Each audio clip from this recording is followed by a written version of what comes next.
Hello and welcome to ID Talk, Answers from an Infectious Disease Expert.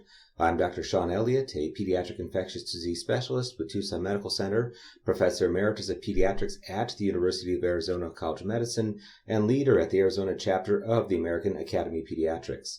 This podcast has been created to answer questions from our chapter's members about the COVID-19 pandemic. This is the week of January 18th, and today is January 20th, 2021.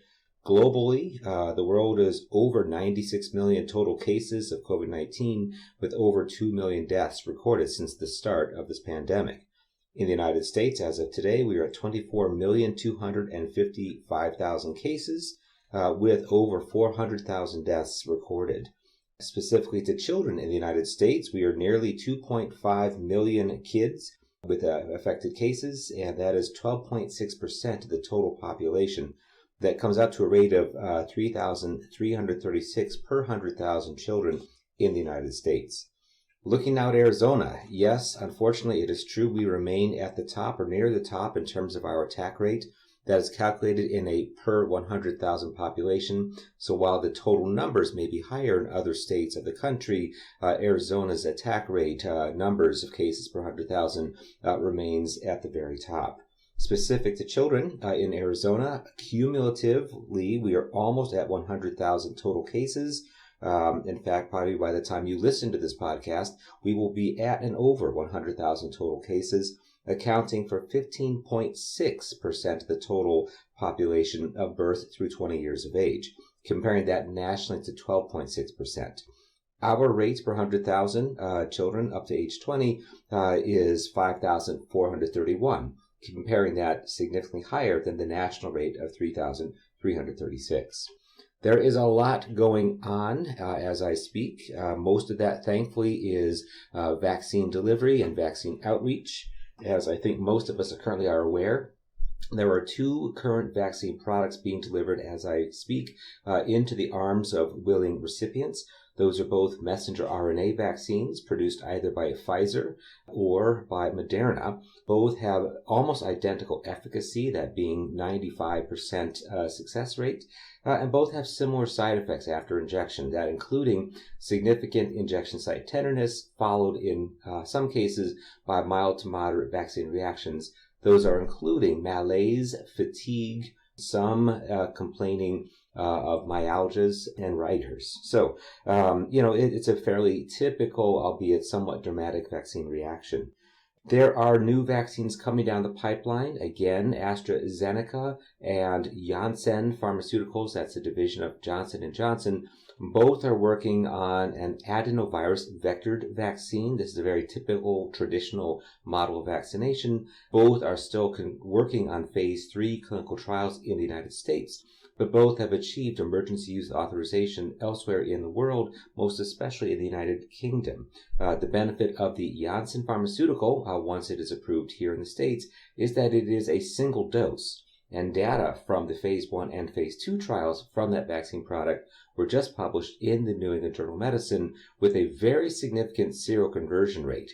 It remains to be seen how protective that is, but the promises are that its numbers may be better than what has been published by AstraZeneca. Fingers are crossed.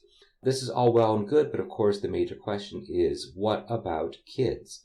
So currently, the Pfizer vaccine, which is in distribution now, is approved by the FDA for age 16 years of age and up. The Moderna vaccine is approved for 18 and up. That's just having to do with the age of people initially recruited into the phase 3 trials of both of those products. Both products and also AstraZeneca currently are recruiting children ages 12 and up into their trials, although the reports are that this recruitment is quite slow. It's lagging, whereas they had hoped to get 800 recruits per week of that age group, 12 through 17. Instead, they're on target to get 800 per month. Not too surprising, just due to concerns in the community about vaccines, and also, I think, some reluctance to put adolescents into harm's way, supposedly, in terms of vaccine reactions. There are a whole host of safety issues which you may be hearing about from your patients' families and perhaps from your older patients. The first, of course, has to do with the incidence of allergic reactions. true anaphylactoid reactions to either of the messenger RNA vaccine products, Pfizer or Moderna, have been occurring. They are incredibly rare. Thankfully. And when they do occur, the suggestion is that those are patients who were previously sensitized to the polyethylene glycol, the PEG or PEG carrier of the vaccine. That this is simply the product used to stabilize the messenger RNA so that it can be injected successfully into our patients. That component, or PEG, polyethylene glycol, is ubiquitous. It's present in many of our day-to-day domestic products, including toothpaste and shampoo. So to have a true sensitization with an anaphylactoid type 1 reaction is quite rare, thankfully. That said, there are some people who are experiencing that. Far more commonly are other types of allergic reactions, still in the histamine-based or type 1 hypersensitivity category. But these are in patients who are otherwise highly allergic and perhaps actively reacting to other environmental triggers, be those environmental such as pollens, you name it, of course, around here, Palo Verde, some grasses, etc., or perhaps foods. In fact, I handled a question in a volunteer vaccine clinic yesterday from an individual who had had prior reactions to the influenza vaccine and was appropriately worried about getting this vaccine. However, these are reactions which are responsive to antihistaminergic drugs. And at the worst case scenario, if they start to develop perioral hives, then an EpiPen or injection of epinephrine is far more than adequate. Most often, these are individuals who develop no reactions whatsoever, or if they do, they're developing local hives times 1 or 2 at the injection site, and rarely some type 1 hypersensitivity reaction of the arm or the side of the body at which they got their injection. So far, all these per report have been responsive to antihistaminergic oral drugs. So that's where we currently stand. Obviously, much more to be worked on scientifically about initial causes and predictive risk factors. There have been reports of transient Bell's palsy in vaccine recipients. Again, both of the messenger RNA vaccine products have described a handful of cases. The FDA is aware of these, and when initially evaluating safety studies for both vaccines prior to issuing the emergency use authorization, the thought was that the number of Bell's palsy cases did not exceed those typically seen in the community at a normal day, and thus they were felt not to be directly related to either vaccine. That remains, of course, to be seen going forward, but at least for right now, there does not appear to be exaggerated safety concerns. A big one, again, perhaps not as much for our patient population, but certainly for our patients' parents, has to do with safety of the vaccine for women who are pregnant, trying to get pregnant, or breastfeeding, nursing. And in all 3 cases, the vaccine is felt to be safe. Based on not a huge amount of population data, both of the phase 3 trials for the messenger RNA vaccines deliberately excluded women who were pregnant from recruitment. That said, women did become pregnant during the course of the trial, and safety outcomes of all of them were universally excellent. No concerns, genetic or otherwise, to the fetuses, to the babies, no concerns for early termination of pregnancy, no intrapartum or prepartum complications reported whatsoever. So for those who are pregnant or attempting to become so, proceeding with vaccine is recommended and approved by the CDC and the FDA. Nursing mothers. This has to do more with concern of expression of either the vaccine product, the messenger RNA, or potentially antibodies precipitated by the vaccine into the breast milk. To the first part, the messenger RNA injected by the vaccines is rapidly degraded in the matter of hours to at most 24 hours by normal immunologic recognition of the messenger RNA particles. I mean, that's how the vaccine works. That's how it triggers the immune response. There is no reported systemic presence of messenger RNA in the bloodstream, and thus no expected expression into the breast milk. So that element of the vaccination is felt to be completely safe. In terms of antibodies produced by vaccination, That's a good thing. This is similar to other antibodies which may be expressed, and these typically are secretory immunoglobulin A antibodies expressed into the breast milk. That would be of benefit to an infant that needs mucosal immunity to try and prevent the infant, from getting COVID-19, from getting disease from SARS-CoV-2. So any theoretic expression of IgA or even IgM and G antibodies in minimal form in the breast milk can only be a positive thing, and that is exactly what we want to happen. So that's sort of it for updates on vaccines. One brief additional element before I go into the questions, and that's an additional safety concern of Guillain-Barré and other neurologic complications associated with COVID-19. Yes, those have been reported, and in fact, there's currently studies to look at the incidence and association of Guillain-Barré syndrome with COVID-19. Not the vaccination. That has not been a huge concern, but certainly with the disease. And this does make sense. The virus, the SARS-CoV-2, does cross the blood-brain barrier. It does have evidence of disease, mostly a hyperimmune response within the central nervous system. So it stands to reason that it would also cause the findings which we see in Guillain-Barré syndrome. Those patients that have been reported with COVID-19 and Guillain-Barré syndrome have all been improving with treatment, much as we do with other patients with Guillain-Barré syndrome. And it is not yet clear that there is a true causative relationship between the SARS-CoV-2 and the Guillain-Barré. However, as with everything else, look to see more evidence emerging from that. So that actually leads us into the first of several excellent questions which we received for this week. And this question is it true that COVID-19 increases your risk of Alzheimer's disease? And if so, what is the mechanism behind it? This is a fabulous question because scientifically it's plausible. However, the current status of the science is this. We know that SARS-CoV-2 crosses the blood-brain barrier. We know that it binds to neuronal tissue and other structures within the brain and the spinal cord via the ACE2 receptor, which, those tissues express much like other parts of the body. But from then on, things get a bit murky. It is likely, and this has been demonstrated in an animal model, as well as, I'll say, circumstantial evidence from autopsy data. It is likely that binding of the SARS-CoV-2 into those structures in the brain then precipitates a pro-inflammatory cytokine-based response, followed, of course, by recruitment of a more typical cellular and then adaptive immunity. Those pro-inflammatory cytokines are the key here, and especially we're looking at interleukins 1, interleukins 6, TNF-alpha, etc.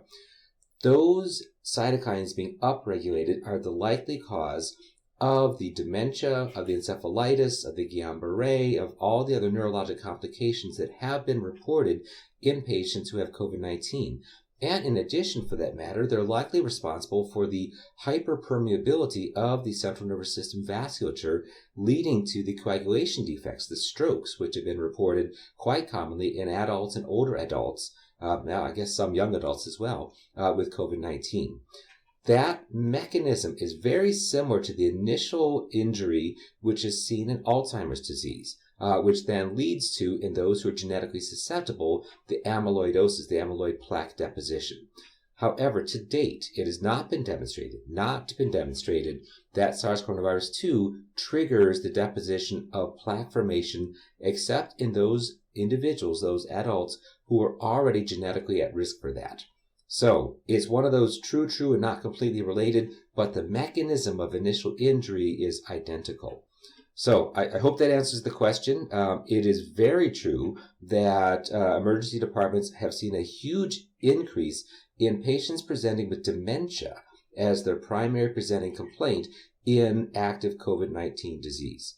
So again, that makes sense because of the inflammatory signal occurring within the brain. But those are not patients that so far are known to progress into a full-fledged Alzheimer's. It's just their initial presentation may be very similar, and it's hard to tease that out clinically at point of first contact. Other questions related to vaccinations. Do fully vaccinated individuals still need to quarantine after exposure? Yeah, boy. Nothing official from the CDC on this one. However, if you think of the major risk of exposure as not just acquiring virus into the nasopharynx and the potential to transmit that to other susceptible people, but the ability to then develop disease and have a much higher viral load, increasing the risk of transmission of those viral particles. Then it stands to reason that full vaccination would prevent, or at the very least strongly mitigate that risk of active disease. Thus, an exposed, vaccinated individual will have no more than the normal small amount of virus, binding to their nasal epithelial cells or elsewhere in the respiratory tree, and have no more than the average risk of transmitting those viruses to susceptible hosts elsewhere. For example, at home, at school, at work, etc. And if that's the case, then the routine wearing of masks, which we're all wearing anyway, will be more than adequate to prevent that transmission. So that's a long way of saying, to my mind and scientifically, a fully vaccinated individual does not need to quarantine after a known exposure, nor do they need to go through the testing or anything like that. They should be no more at risk of transmitting than anybody else. Wait for that question to be handled by the CDC, but I think it's quite reasonable to continue normal practices at this moment. What about an individual, and that this comes specifically from one of our colleagues, who was COVID positive by PCR with minimal symptoms? That individual is asking, should they proceed with getting the vaccine? They were initially planning on waiting several months when immunity might be waning. When should they get it? Should they get it? In point of fact, the answer is get it now. This has been handled by the CDC, and it's based again on evidence to date, in that individuals with mild or asymptomatic disease may develop an immune response, but it may be short-lived and it may not be significantly protective for secondary infections. And secondary infections have been reported. So individuals, so long as they are no longer symptomatic or within the time frame, are recommended to proceed with vaccinations. So at this point then, the timing would be as soon as possible. The only reason even for waiting until asymptomatic is just so that the infected individual does not pose an infectious risk to those who are giving the vaccines or the registration people or etc. So yes, go for the vaccine. Even if one has already received a first dose, then got infected, proceed with the second dose. What can you expect in terms of the vaccine reactions? Unclear, of course, because there aren't that many who have yet gone through that pathway. But from my own anecdotal experience from other colleagues, their second injections were no more significant in post-vaccination reactions than were their first, regardless of having been infected between the two doses. Okay, what about use of non-steroidal anti-inflammatory medications prior or after COVID vaccination? There currently is, from the CDC and other, health officers, a very soft recommendation to avoid pre-dosing vaccinations with the NSAIDs. This is based on a theoretic concern that use of the NSAIDs may downregulate or thwart a fully protective immune response to the vaccination. Again, scientifically, everyone admits that there is no rationale behind this. For example, ibuprofen, a COX-2 inhibitor, would be not expected to inhibit the adaptive immune response, which is triggered by exposure to the spike protein antigen. Similarly, the benefit of fever or an immune reaction symptoms symptomatically, which may be mitigated by the NSAIDs, is not going to be prevented or thwarted by use of the NSAIDs prior to vaccination. However, the corollary, which is guilty till proven innocent, has not been demonstrated. So because of that, I think the CDC is holding out with this soft recommendation to avoid NSAIDs prior to vaccinations, but certainly consider their use after vaccination for symptomatic relief. That's the standard of the evidence as it currently exists. My personal scientific feeling is that there's no significant proven risk to use of those NSAIDs before or after, and certainly somebody who took either acetaminophen or ibuprofen on the day of their vaccination should not be prevented from getting their vaccination just because of that medication exposure. Okay, let's see. Another question that has to do with the categorization or prioritization for vaccines. And this one has to do to which vaccine group will developmentally delayed young adults be assigned. Boy, that great question, because that category of risk has not yet specifically been called out. However, if one looks at the Arizona prioritization list, it would suggest that adults with special needs who live in a congregate setting, by which I assume they mean group homes, halfway houses, extended care facilities, fit into category 1B for vaccination, i.e. right now, along with age older than 75, educators, staff personnel, people who are patient-facing, first responders, etc. Even if not, the category 1Cs or even into category 2 are going to be those individuals who are adults with other underlying chronic health issues, to which I would suggest a young adult or an adolescent with developmental disability, with autism spectrum disorder, or anything of that ilk. Everybody would fit into that.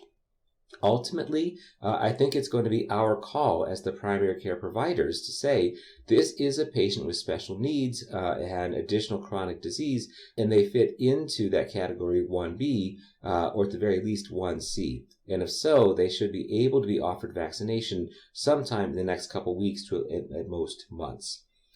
So that, I think, is the questions that are in front of me. As always, keep these questions coming. Thank you for listening to ID Talk. Arizona AAP members can submit questions for future episodes to covid@azaap.org. For more information and resources related to COVID-19 in Arizona, or to learn how to become a member, please visit azaap.org. And as always, stay safe, stay passionate, hang in there, folks. We're almost through this. Thanks, everyone.